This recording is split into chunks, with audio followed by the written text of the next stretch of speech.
తమ్ముడు ప్లాట్ అయితే ప్రత్యేకించి చెప్పాల్సిన అవసరం లేదు. 12 ఇట్ ఈస్ క్లియర్. స్పోర్ట్స్, అక్క తమ్ముడు, ఎమోషన్ ఎక్సెట్రా. అండ్ ఇంకా ఓవరాల్గా ఎలా ఉందని విషయానికి వచ్చేస్తే వేణు శ్రీరామ్ గారు చాలా హానెస్ట్గా, సిన్సియర్గా ఆయన చెప్దాం అనుకుంది చేశారు. బట్ అన్ఫార్చునేట్లీ పెద్దగైతే ఏమైనా నింపలేదు భయ్య. ఓకే, సిన్సియర్ వర్క్ చేశారు, గుడ్ అటెంప్ట్ అనిపించింది. ఎందుకంటే ఫ్లా ఎక్కడుందంటే స్టోరీలోనే ఉంది. చాలా సిన్సియర్గా డిస్కస్ చేద్దాం, నో ఓవర్ యాక్షన్. సిన్సియర్గా వర్క్ ఉన్నప్పుడు మనం కూడా సాఫ్ట్గా సిన్సియర్గా డిస్కస్ చేసుకోవాలి. ఓవర్ యాక్షన్ ఉన్నప్పుడు డబల్ ఓవర్ యాక్షన్ ఉన్నా కానీ తప్పులేదు. నేను ఎన్నోసార్లు మీకు ఒక మాట చెప్తూ ఉంటాను, ఈరోజు స్వయంగా నా వెనకాల ఉన్న వాళ్ళందరూ కూడా ఇదే డిస్కస్ చేస్తున్నారు. ఆ మాట ఏంటంటే ఎప్పుడు చెప్పేది, స్టోరీ అనేది రొటీన్గా ఉన్నా కానీ పర్లేదు, స్క్రీన్ ప్లే అనేది ఇంట్రెస్టింగ్గా రాసుకుంటే మనల్ని హుక్ చేసే విధంగా చాలు అని చెప్పేసి వెనకున్న వాళ్ళు ఏమన్నా తెలుసా ఇదే అన్నారు. అరే స్టోరీ రొటీన్గా ఉన్నా పర్లేదురా, కానీ మనల్ని ఆకట్టుకునే విధంగా తీయచ్చు కదా, ఎందుకు అదే రొటీన్ స్టోరీస్ని రొటీన్గా తీసుకొస్తూనే ఉంటారు అని చెప్పేసి. సో అక్కడ వాళ్ళు స్క్రీన్ ప్లే అనే పదాన్ని వాళ్ళు చెప్పలేపారు, బట్ ఆకట్టుకునే విధంగా రాసుకోవచ్చు కదా అనుకున్నారు వాళ్ళు వెనకాల. నాకు చాలా సంతోషం అనిపించింది, ఎందుకంటే ఆడియన్స్లో నేను ఎప్పటి నుంచి చెప్తాను అనుకున్న ఆ మాట అనేది నేనే వినేసరికి ఆ రెవల్యూషన్ స్టార్ట్ అయిందనే ఆనందం. దాంతోపాటు మ్యాక్స్ 5 to 10 yearsలో అన్ని ప్రొడక్షన్ హౌసెస్లో కూడా రైటర్స్ అని ఒక స్పెషల్ రూమ్ని మట్టుకు వాళ్ళు ఓపెన్ చేస్తే ఆ స్పెసిఫిక్ ప్రొడక్షన్ హౌసెస్ మాత్రమే కలకల్లాడుతూ ఉంటాయి, రిమైనింగ్ అన్ని క్లోజ్ చేసేసుకుని వెళ్ళిపోతారు అనమాట. అండ్ వేణు శ్రీరామ్ గారు చాలా హానెస్ట్గా వర్క్ చేశారు. మూవీ స్టార్టింగ్ నుంచే చాలా ఇంట్రెస్టింగ్గా స్టార్ట్ చేస్తారు. వేరియస్ క్యారెక్టర్స్ని కూడా అంతే మంచిగా రాసుకున్నారు. ఉమెన్ క్యారెక్టర్స్ని చాలా స్ట్రాంగ్గా రాసుకున్నారు. అండ్ ఆ ఊర్లో ఉన్న ట్రైబ్ పీపుల్ వాళ్ళ క్యారెక్టర్స్ కావచ్చు, అలాగే విలన్ క్యారెక్టర్ని కూడా చాలా యూనిక్గా రాసుకున్నారు. సో క్యారెక్టర్ వైజ్గా చాలా అందరూ ఇంట్రెస్టింగ్గానే ఉంటాయి అనమాట. సో అలా క్యారెక్టర్స్ అన్ని 1 by 1 రివీల్ చేసుకుంటూ ఆ వరల్డ్ని మంచిగా సెట్ చేసుకొని కాన్ఫ్లిక్ట్ని కూడా అంతే ఫాస్ట్గా సెట్ చేసేసి ముందుకు వెళ్ళిపోతారు అనమాట. ఎక్కడ అన్నా సరే సాంగ్స్ కానీ అన్వాంటెడ్ స్టఫ్ లాంటిది ఏది ఉండదు, మంచిగా డ్రామా రాసుకొని డీసెంట్గా తీసుకెళ్తూనే ఉంటారు అనమాట రొటీన్ స్టోరీనే. బట్ బ్యాక్గ్రౌండ్ స్కోర్ మాత్రం చాలా బాగుండేది భయ్య, చాలా అంటే చాలా బాగుంటుంది. ఇన్ఫ్యాక్ట్ ఒక 2-3 ట్యూన్స్ అనేవి ఆయన ప్రీవియస్ ఫిల్మ్స్నే యూజ్ చేశారు. బట్ సేమ్ మ్యూజిక్ డైరెక్టర్ కాబట్టి ఆయన వర్క్ని ఆయన యూజ్ చేసుకోవడంలో ఎటువంటి తప్పులేదు, బట్ మ్యూజిక్ మాత్రం చాలా ఫ్రెష్గా ఉంది. సో అలాగా ద మెయిన్ కోర్ ఎమోషన్ అక్క తమ్ముడిది అది కూడా సెట్ చేసేసి అన్నింటినీ రివీల్ చేసేసి ఫస్ట్ హాఫ్ని సినిమా కొట్టేస్తారు. ద బిగ్గెస్ట్ మిస్టేక్ కూడా ఇదే అనమాట.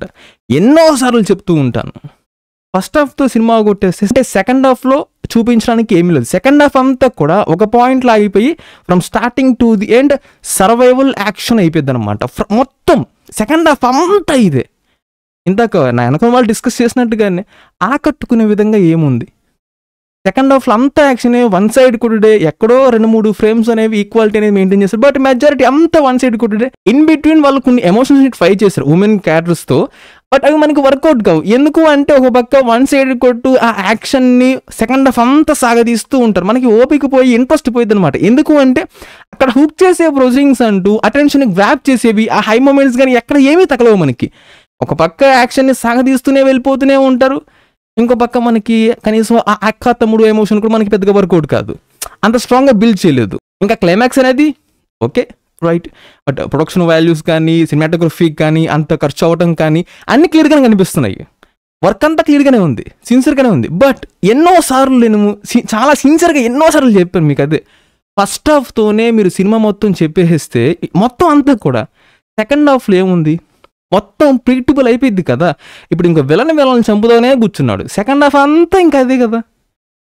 హరోం హరా సినిమా అంతే, గ్యాంగ్స్ ఆఫ్ గోదావరి అంతే. ఇన్ఫ్యాక్ట్ టాలీవుడ్లో గత కపుల్ ఆఫ్ మూవీస్ అన్నీ కూడా ఇలాగే ఏడ్చాయి. ఫస్ట్ హాఫ్తో మొత్తం చెప్పేస్తారు, సెకండ్ హాఫ్ని ఏం చేయాలో అర్థం కాక సాగదీస్తారు. ఇంకా ఆ ఒక పాయింట్తో ఆపేసి మీరు కూడా ఒకసారి సిన్సియర్గా నిజాయితీగా ఒకసారి కూర్చొని క్రాస్ చెక్ చేసుకుంటే అసలు క్లియర్ కనిపించింది. మీరు సినిమా తీక ముందే కాదు, మీరు స్టోరీ రాసుకున్నప్పుడు ఆన్ టేబుల్ మీదే ఇంటర్వ్యూలను పెట్టుకుంటారు కదా.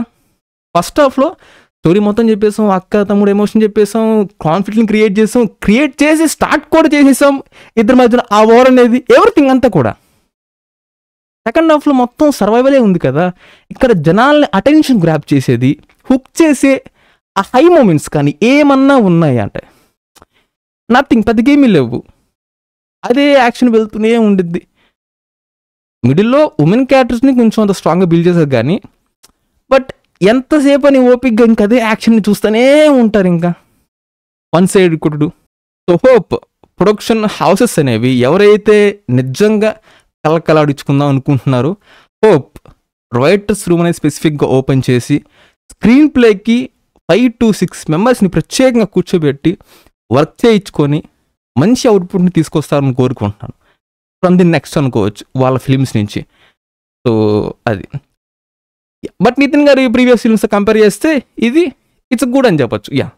ఓకే గుడ్, కొంచెం ఒక మెట్ ఎక్కర్ అని చెప్పొచ్చు ప్రీవియస్ ఫిల్మ్స్తో కంపేర్ చేసుకుంటే. సో అది విషయం అయితే. And this one goes for the absolutely pure half bronze and half silver man.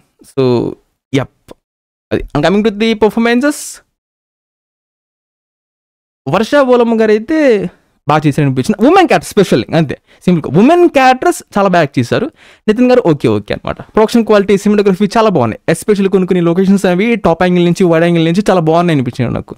అది CG work it's good enough, చాలు enough. VFX also it's good man, చాలా ఆ క్వాలిటీ చాలా డీసెంట్గా ఈ బడ్జెట్కి. So yup man. And music especially last but not least చాలా బాగుంది, చాలా ఫ్రెష్గా ఉంది, చాలా బాగుంది. సో అది విషయం. సో దాట్స్ రివ్యూ ఆన్ తమ్ముడు. And yep, that's it man. Subscribe if you enjoyed it and I'll catch you on the next one.